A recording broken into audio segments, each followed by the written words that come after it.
अस्सलाम वालेकुम। 9 physics chapter number 3 के एमसीक्यू स्टार्ट कर रहे हैं आज। Newton's first law of motion is also known as, Newton के पहले कानून को हम मज़ीद क्या कहते हैं? लॉ ऑफ मोशन कहते हैं, लॉ ऑफ रेस्ट कहते हैं, लॉ ऑफ स्पीड कहते हैं, या लॉ ऑफ इनर्शिया कहते हैं? So the right answer is inertia. Newton के फर्स्ट लॉ को लॉ ऑफ इनर्शिया भी कहा जाता है। Quantity of matter contained in a body is called dash. Quantity of matter जो होता है किसी भी बॉडी के अंदर, quantity of matter is actually definition होती है मास की। मास क्या होता है? क्वांटिटी ऑफ मैटर को कहते हैं मास। सो आपको ऑप्शन दिए हैं कि वेट होता है, एरिया होता है, वॉल्यूम होता है, या मास होता है। सो मेक श्योर मास की डेफिनेशन है कि quantity of matter is mass. फिर अब आपसे पूछ रहा है क्वांटिटी या क्वालिटी। अब दोनों तो कह रहा है, बट फ़र्क क्या है? अब मैटर नहीं कह रहा, अब मोशन कह रहा है। कहता है मोशन की जो क्वालिटी है या मोशन की जो क्वांटिटी है किसी भी बॉडी में, उसको क्या कहते हैं? तो याद रहे, क्वालिटी और क्वांटिटी अगर मोशन की बात कर रहा है तो इसको हम जनरली कहते हैं, आपके पास ऑप्शन है, momentum, force, gravity and acceleration. तो याद रहे, जो क्वांटिटी ऑफ मैटर है उसको मास कहते हैं, या मैटर नहीं, ये मोशन है। तो याद रहे, क्वांटिटी या क्वालिटी ऑफ मोशन एक्चुअली किसे कहते हैं? मोमेंटम को कहा जाता है। मोमेंटम एक्चुअली किसी भी मोशन की क्वालिटी बताता है। Weight of a body differs place to place because of variation. जो वेट होता है किसी भी बॉडी का वो हमेशा डिफर करता है, यानी चेंज होता है प्लेस टू प्लेस, अलग अलग जगहों पर अलग अलग होता है। मिसाल, वेट जो है अर्थ पर कुछ और होगा, जुपिटर पर कुछ और होगा, मार्स पर कुछ और होगा, और मून पर कुछ और होगा। वेट, मास कभी भी चेंज नहीं होता, वेट हमेशा चेंज होता है। किसकी वजह से चेंज होता है? आपसे पूछ रहा है वेरिएशन, किस चीज़ की वेरिएशन की वजह से वेट हमेशा चेंज होता है? ग्रेविटेशनल पुल की वजह से, एक्सेलरेशन की वजह से, वेलोसिटी की वजह से, या टेम्परेचर की वजह से। तो याद रहे, ग्रेविटी जिसको आप कहते हैं W = mg वेट का फॉर्मूला है। सो ग्रेविटी जो है हमेशा, ग्रेविटेशनल पुल जो है अगर वो चेंज होगा तो वेट हमेशा चेंज होगा। सो एक्चुअली जो वेट चेंज होता है बार बार, वो इसी वजह से होता है कि ग्रेविटेशनल पुल अलग अलग जगहों पर अलग अलग होती है। रिलेशन आपको बताना है मास और फोर्स का। जो रिलेशन है वो कैसे लिखा जा सकता है? तो आपको पता होना चाहिए, फोर्स और जो मास है इनके दरमियान डायरेक्टली रिलेशन होता है। सो देखिए, आपके पास 4 ऑप्शन हैं। सबसे पहला आपके पास है force is proportion to m। Directly सामने लिखता है तो इसको कहते हैं डायरेक्टली प्रोपोर्शन, और रिवर्स में यानी अपॉन में लिखते हैं तो इट मीन्स ये इन्वर्सली प्रोपोर्शन को रिप्रेजेंट करता है। और ये रिप्रेजेंट कर रहा है एफ बड़ा है एम से, यानी एफ बड़ी होगी हमेशा, एफ की फोर्स की वैल्यू ग्रेटर होगी मास से, या एफ की वैल्यू लेस होगी मास से। सो फोर्स और मास में रिलेशन होता है डायरेक्टली रिलेशन। याद रहे, मास जितना ज़्यादा होगा फोर्स उतनी ज़्यादा लगेगी, मास जितना कम होगा फोर्स उतनी कम लगती है। So option is A is the right answer. अब आपसे मास और एक्सेलरेशन का रिलेशन पूछ रहा है, तो देखें आपके पास दोबारा से 4 ऑप्शन है। तो मास और एक्सेलरेशन के दरमियान हमेशा इन्वर्स रिलेशन, इन्वर्स का मतलब वो डायरेक्टली आपके सामने नहीं होगा, वो इन्वर्सली लिखा होगा। इन्वर्सली मीन्स फ्रैक्शन में लिखा होगा, अपॉन में लिखा होगा किसी चीज़ के। So a is inversely proportion to the mass. ये आपको ऐसे भी याद रखना है कि the relation between acceleration and mass is inversely relation. तो इसको रिलेशन इन्वर्सली कहते हैं और लिखते इस तरीके से हैं, relation between force and acceleration. अब फोर्स और एक्सेलरेशन का रिलेशन पूछ रहा है आपको, तो 4 ऑप्शन है। तो याद रहे, फोर्स और एक्सेलरेशन के दरमियान डायरेक्टली रिलेशन है, और डायरेक्टली आपके सामने ये लिखा हुआ है, is directly proportional to the force. Weight of a body can be measured by using. तो आपको बताना है वेट जो है किसी भी बॉडी का कैसे हम मेजर कर सकते हैं। ठीक है, सो आपके पास ऑप्शन है अलग अलग 4। स्प्रिंग बैलेंस है, वर्नियर कैलिपर है, एमीटर है, और स्प्रिंग बैलेंस है। तो आपके पास तो याद रहे, जो आप वेट मेजर करते हैं, वेट मेजर करने के लिए जो डिवाइस यूज़ होती है, जो आपके पास इंस्ट्रूमेंट आप कह लें उसको कहते हैं spring balance. Spring balance weight या फोर्स मेजर, ये फोर्स भी एक्चुअली एक वेट ही होता है, उसके लिए स्प्रिंग बैलेंस हम यूज़ करते हैं। फिर हम बात करते हैं the magnitude of a force can be measured by using a spring balance, vernier caliper, ammeter, या अच्छा स्प्रिंग बैलेंस 2 बार गलती से लिख दिया है। सो याद रहे, वेट या फोर्स मेजर करने के लिए हम स्प्रिंग बैलेंस जो है यूज़ करते हैं। ये एक ऑप्शन मैंने 2 बार गलती से लिख दिया है। Dash force is the tendency of the object to leave the circular path and fly off. ऐसी फोर्स जो किसी भी ऑब्जेक्ट को सर्कुलर पाथ से दूर लेके जाती हैं उसको आप क्या कहते हैं, centripetal force, centrifugal force, gravitational force या पैरेलल फोर्स। सो अवे यानी कि सेंटर से, सर्कल से दूर जा रही हैं तो इट मीन्स ये सेंट्रीफ्यूगल फोर्स होगी। फिर कहता है centrifugal force is always directed, centrifugal force की डायरेक्शन हमेशा क्या होगी, अवे फ्रॉम द सेंटर होती है। कहता है dash force is required to move a body along a circular, पहले एक था ऑपोजिट यानी कि अवे लेके जाता है, अब ये अलोंग लेकर आ रहा है। तो ऐसी फोर्स जो किसी भी बॉडी को अलोंग द सर्कुलर पाथ लेके आती है उसको हम कहते हैं सेंट्रीपिटल फोर्स।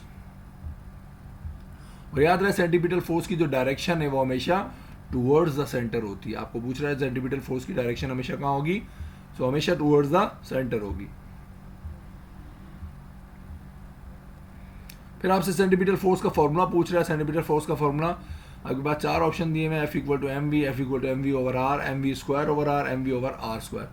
सो सेंट्रीपिटल फोर्स का फॉर्मूला होता है M V square over are.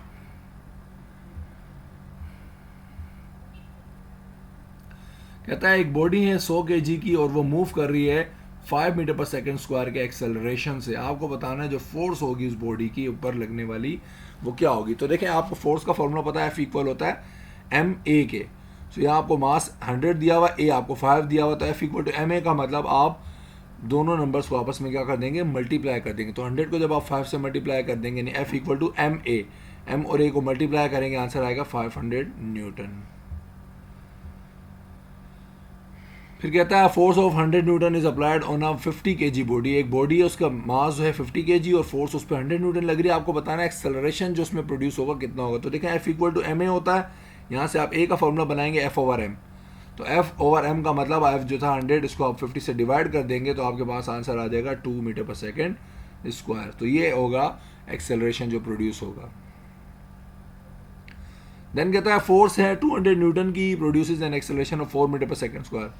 एक फोर्स है 200 न्यूटन की और वो जो है 4 मीटर पर सेकेंड स्क्वायर का एक्सेलरेशन जो है उसमें प्रोड्यूस हो रहा है। आपको बताना है बॉडी का जो मास होगा वो कितना होगा। सो देखें दोबारा F equal to M A का फॉर्मूला है, यहाँ से अगर आपको m निकालना है तो आपके पास ए यहाँ मल्टीप्लाई कर वहाँ जेड डिवाइड करेगा। So m equal to F over a, तो F है 200, ए आपके पास 4 है, 200 को आप 4 से डिवाइड कर देंगे तो आपके पास आंसर आ जाएगा 50। सो 50 kg जो है मास होगा उस बॉडी का।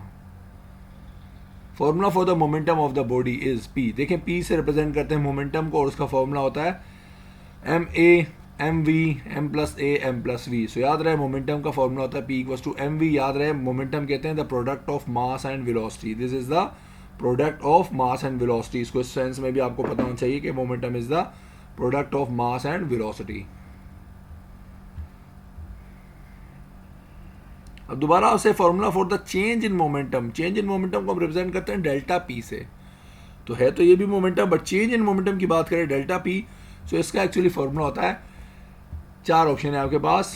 तो इसमें जो ये तो फोर्स का फॉर्मूला है, ये अलग अलग फॉर्मूला। तो एफ यानी डेल्टा पी का जो फॉर्मूला होता है वो होता है एफ इंटू टी, यानी एफ बराबर होता है डेल्टा पी ओवर टी के, या इसको आसान अल्फाज में आप कह लें delta P equal to F into T होता है। ऐसा यूनिट ऑफ मोमेंटम, मोमेंटम का ऐसा यूनिट क्या होता है? देखें जनरली तो आप इसका यूनिट लिखते हैं kilogram dot metre per second, but kilogram dot metre per second actually खुद इक्वल होता है न्यूटन सेकेंड के। सो याद रहे न्यूटन सेकेंड जो है मोमेंटम का ऐसा यूनिट होता है। KG dot metre per second भी है, बट जनरली इसको आप हमेशा ऐसा यूनिट के लिए जब आप लिखेंगे इसको तो KG dot metre per second के बजाय न्यूटन सेकेंड लिखेंगे। आपको यूनिट भी पता होना चाहिए। It is very useful quantity when it comes to calculate what happens in a collision or explosion। कोई धमाका होता है या कोई टक्कर होती है बड़ी, बहुत कोई टकराव बहुत बड़ा होता है, तो उसमें जो है एक बहुत यूज़फुल क्वांटिटी है जो बताती है कि क्या हुआ, कितना हुआ, क्या नुकसान हुआ, कितनी मतलब उसमें वैल्यूज में जो भी होती हैं, डेटा जो होता है वो काम का होता है, वो होता है मोमेंटम। मोमेंटम क्या बताता है? मास बताता है, वेलोसिटी बताता है। नहीं बताता है कि खुदा न खास्ता जो धमाका हुआ या जो भी कोलिजन हुआ उसमें कितनी वेलोसिटी थी, कितना मास था। तो डेट इज मोमेंटम जो है उसमें क्वांटिटी होती है जो बड़ी यूजफुल होती है। The property of mass to resist, एक प्रॉपर्टी बोल रहा है किसी भी मास की, किसी भी बॉडी की प्रॉपर्टी होती है हमेशा कि वो रेजिस्ट करता है अपने स्टेट में चेंज के खिलाफ। ये डेफिनेशन है इनर्शिया की। इनर्शिया की डेफिनेशन क्या है कि एक टेंडेंसी होती है कि वो अपनी स्टेट में चेंज के खिलाफ, यानी स्टेट रेस्ट की हो या मोशन की हो, उसमें चेंज नहीं होने देता, उसको कहते हैं इनर्शिया। सो ये प्रॉपर्टी उसी तरीके से है, इसको मैंने दो तरीक़ों से मिक्स करके पूछ लिया है कि तो प्रॉपर्टी होगी हर मास की, याद रहे हर मास की, कोई भी मास हो उसकी प्रॉपर्टी होती है कि वो अपनी स्टेट जो है उसको चेंज नहीं होने देता, उसमें रेजिस्ट करता है, उसको अपोज करता है। और ये प्रॉपर्टी क्या कहलाती है? मोमेंटम, टॉर्क, एक्सेलरेशन या इनर्शिया। सो इनर्शिया है ये वो प्रॉपर्टी हर मास की, हर मैटर की। याद रखिएगा कि मास में और इनर्शिया में डायरेक्टली प्रोपोर्शन है, मास और इनर्शिया में डायरेक्ट रिलेशन है। फिर आपको कहता है friction opposes motion between two bodies in contact because of. जो फ्रिक्शन होती है वो मोशन को अपोज करती है दो बॉडीज़ के दरमियान जो आपस में कॉन्टैक्ट में हो, कॉन्टैक्ट से मतलब जुड़े हुए हो, एक दूसरे से मिले हुए हो। क्यों करते हैं, उसकी वजह क्या है? सो आपके पास ऑप्शन है roughness of surfaces, charges of bodies, weight of bodies and distance of bodies. तो देखें जो रफनेस होती है ना दो सरफेसेस की, अलग अलग सरफेस, मान लीजिए एक इंसान है जो ज़मीन के ऊपर चल रहा है, तो एक बॉडी इंसान का जो पाँव हो गया वो हो गया, एक ज़मीन हो गई, तो दोनों के दरमियान जो अलग अलग सरफेस जो होती है दोनों की अलग अलग, उनमें अलग अलग रफनेस होती है। तो रफनेस की वजह से जो है फ्रिक्शन जो है अपोज करता है मोशन को।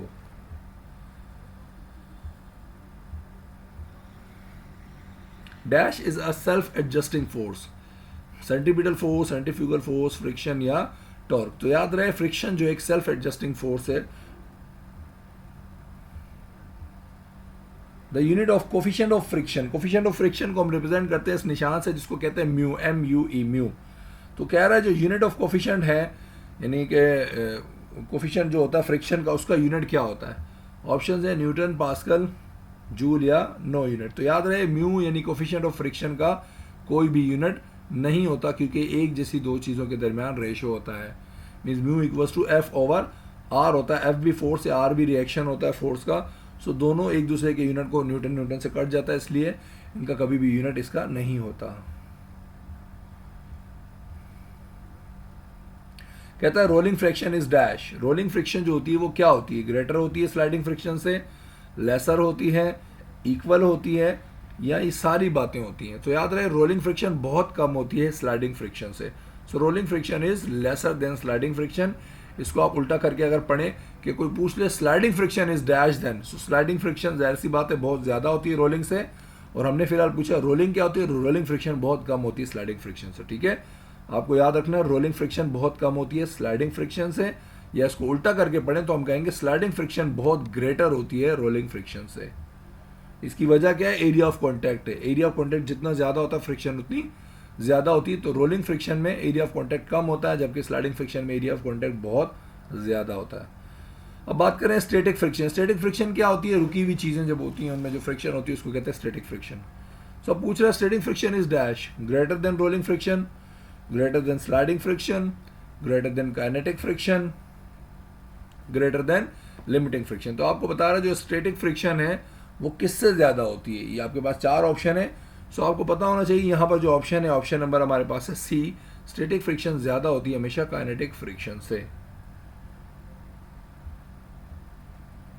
फिर कहता है लिमिटिंग फ्रिक्शन इज डैश। जो लिमिटिंग फ्रिक्शन होती है, लिमिटिंग फ्रिक्शन क्या होती है कि कोई स्टैटिक बॉडी जब मूव थोड़ा सा करने के करीब होता है उस वक्त जो फ्रिक्शन होती है उसको हम कहते हैं लिमिटिंग फ्रिक्शन। यानी body is about to start the motion, यानी कि रुकी हुई चीज़ जब स्टार्ट करने लगती है मोशन के लिए उस वक्त जो फ्रिक्शन होता है उसको कहते हैं लिमिटिंग फ्रिक्शन। तो कहता है ये ग्रेटर होती है रोलिंग फ्रिक्शन से, ग्रेटर होती है स्लाइडिंग फ्रिक्शन से, ग्रेटर होती है काइनेटिक फ्रिक्शन से, या ये सारे के सारे ट्रू है। तो याद रहे लिमिटिंग फ्रिक्शन रोलिंग फ्रिक्शन से भी ज़्यादा होती है, स्लाइडिंग फ्रिक्शन से भी ज़्यादा होती है, और काइनेटिक फ्रिक्शन से भी ज़्यादा होती है। तो ये तमाम के तमाम ऑप्शन इसके लिए ट्रू हैं, यानी तमाम के तमाम आंसर सही हैं। ये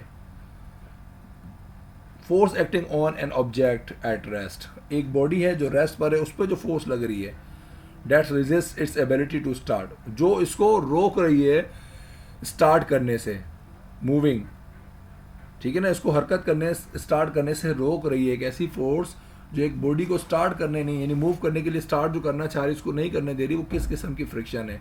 स्टैटिक फ्रिक्शन है, स्लाइडिंग फ्रिक्शन है, रोलिंग फ्रिक्शन है, या काइनेटिक फ्रिक्शन। तो याद रहे यहाँ पर हम फ्रिक्शन की जो बात कर रहे हैं वो होती है स्टैटिक फ्रिक्शन। स्टैटिक फ्रिक्शन मैंने बताया रुकी हुई फ्रिक्शन को कहते हैं। ठीक है, जब बॉडी रुकी हुई होगी सो उसमें जो फ्रिक्शन होती है वो स्टैटिक फ्रिक्शन होती है। अब लास्ट है आपके पास the maximum static friction is known as dash friction.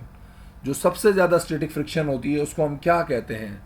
Limiting friction कहते हैं, स्लाइडिंग फ्रिक्शन कहते हैं, रोलिंग फ्रिक्शन कहते हैं, या काइनेटिक फ्रिक्शन कहते हैं। तो याद रहे जो मैक्सिमम स्टैटिक फ्रिक्शन होती है, स्टैटिक यानी रुकी हुई जो बॉडीज होती हैं उसकी जो मैक्सिमम फ्रिक्शन होती है उसको हम नाम देते हैं लिमिटिंग फ्रिक्शन का। So that is limiting friction.